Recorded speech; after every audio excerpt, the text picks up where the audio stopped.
Hello and welcome to a new episode of LoL Chat, the series where I talk about anything and everything new and old League of Legends related.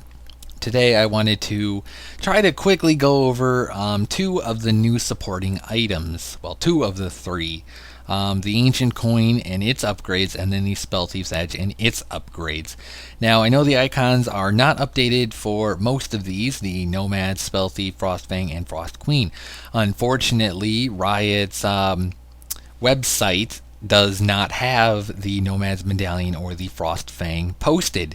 They only have the Ancient Coin, Spellthief's Edge, Talisman of Ascension, and Frost Queen's Claim. So unfortunately, I can't really get good pictures from there.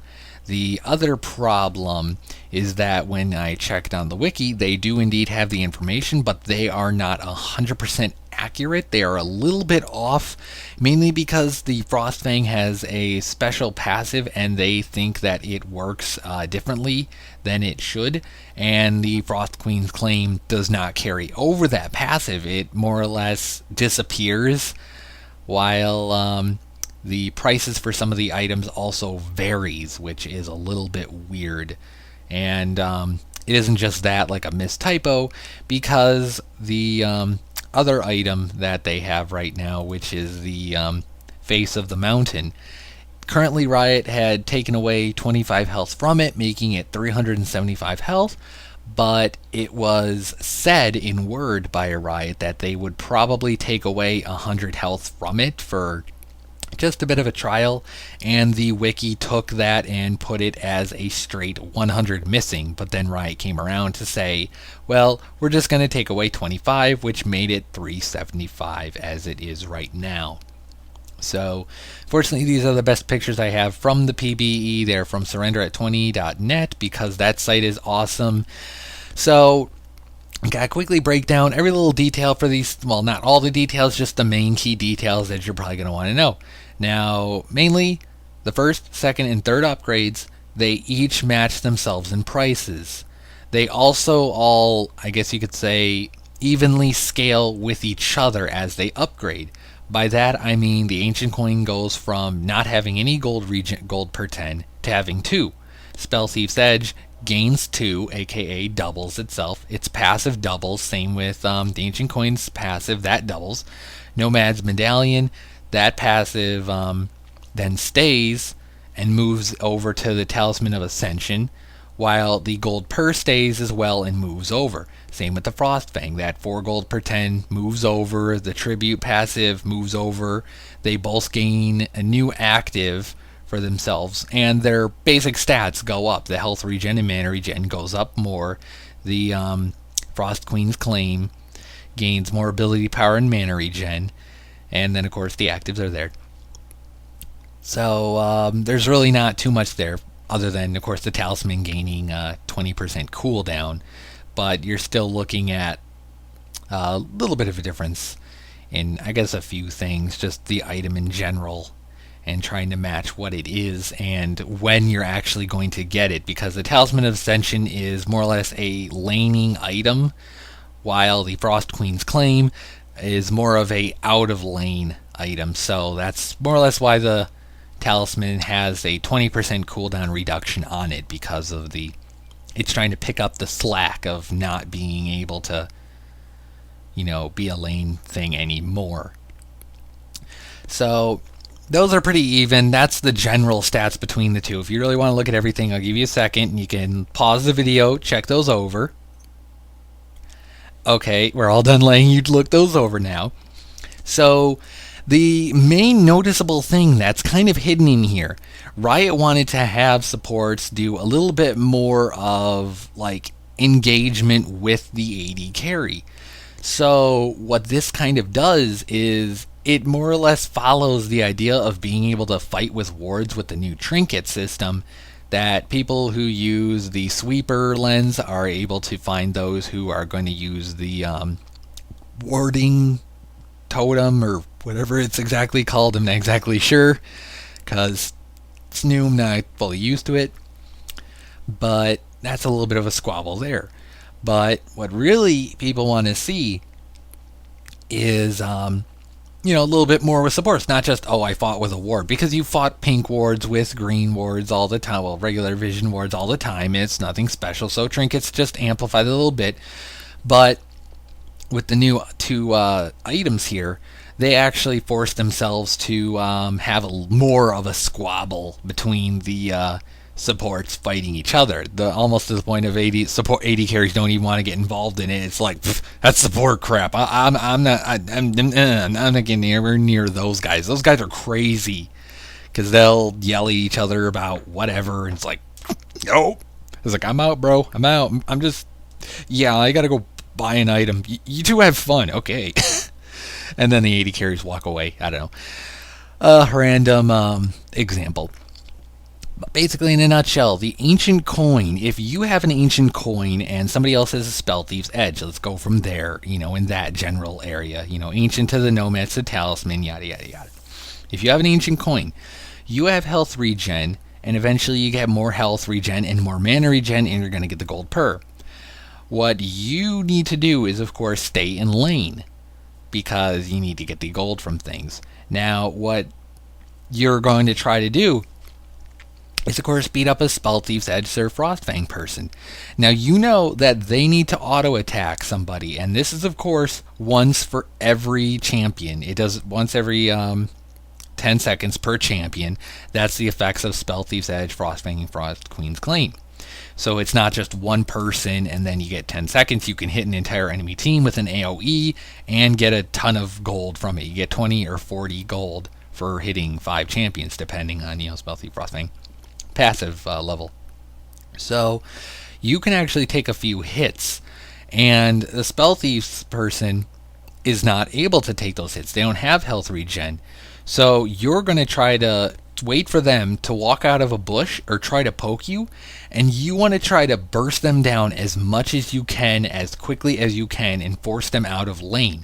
They do have the gold per, and that's the thing to note, but if they can't hit somebody because you're ready to hit them hard and make sure that every time they come out it's going to hurt and they're going to have to use a lot of stats on themselves, they're not going to want to risk coming out there and trying to poke somebody. So you're effectively nerfing their passive from being really usable. Even if they do hit you once, it's like, oh, you hit me once, well, I got 9 seconds to kick the crap out of you, get the fuck over here now, is what you should be more or less thinking. And that's generally how it works. You're going to be in lane poking them. A Spellthief's Edge person, on the other hand, knows that you do have the health regen, and they're going to have like the same idea that they can't really take you on in a battle of healing unless they do have more regen, but they're not going to have as much regen as you. So they know you're going to at least be able to heal yourself more, you're going to sustain a lot more, but they know that you don't have the gold. So they're going to try to be as clever as possible to hit you without you hitting them, so that they can build up more gold as they go and also try to force you out. 10 ability power, 20 ability power, that's not much, even for a support. It's really weak. It's terrible scaling, but a little bit of power damage is still good, because it's generally going to be magic damage half the time. And if it hits, it's going to hurt. You're going to be able to do stuff, you're going to be able to collect gold, and if you more or less force them to back early because they're getting kind of weak and the AD carry with you is getting a little bit antsy, noticing that there's a weak person, and your AD carry is a little bit cautious because he's knowing that you're a prime target, you're going to more or less want to back and not just be weakened for a team fight. So they want to get you out of lane as soon as possible, because if you're not near minions, you're not getting the gold, and they're going to get gold just by not being there. So that's what a Spellthief's Edge Frostfang person's going to want to do. Another thing too, when you get to the Talisman of Ascension, the Frost Queen's Claim, you should more or less be out of lane by this point. Now, of course, there's no real benefit to upgrading from a Nomad's Medallion to a Talisman, or the Frostfang to the Frost Queen. Generally, for gold income, it's really a bit of mana, ability power, health regen, mana regen, cooldown reduction, and actives. That's the only real necessity for the upgrades. Now, of course, you can use it for, offensive purposes, defensive purposes, whatever, things like that. But there's no real rush, because once you get the level upgrade, the second upgrade, I'll say it one of the ways, then you're more or less set to go. And that's what you have to be aware of, is that there's the little, once a talisman's out of lane too, then, it's not going to get anywhere. But they're going to try and be the one to counter lanes that are being pushed, while you should be one with, as user Frost Queen's claim, you should be one who's trying to push the lane with somebody and just to be a go-in champion, a poke champion. Because eventually, when your Frost Fang gets going, you get spells and basic attacks counting after a champion. So for Zyra, who has a giant AoE ultimate, you're able to hit everybody and get a bunch of gold from that. If you're a Taric, you can break your armor. You're Leona, you have your ultimate. Things like that. That's what you're more or less going to be using, while the Talisman of Ascension user will be staying near lanes. And unfortunately, you will get those AD carries and other champions who are like, this is my wave, and all of a sudden a Ziggs Bomb and Ezreal ultimate just comes like flying out of nowhere and just takes down all the minions in front of you, and you're just like looking at your AD carry or the APC or whoever and wondering why the hell they stole all the gold from you, because they'll say they need the gold.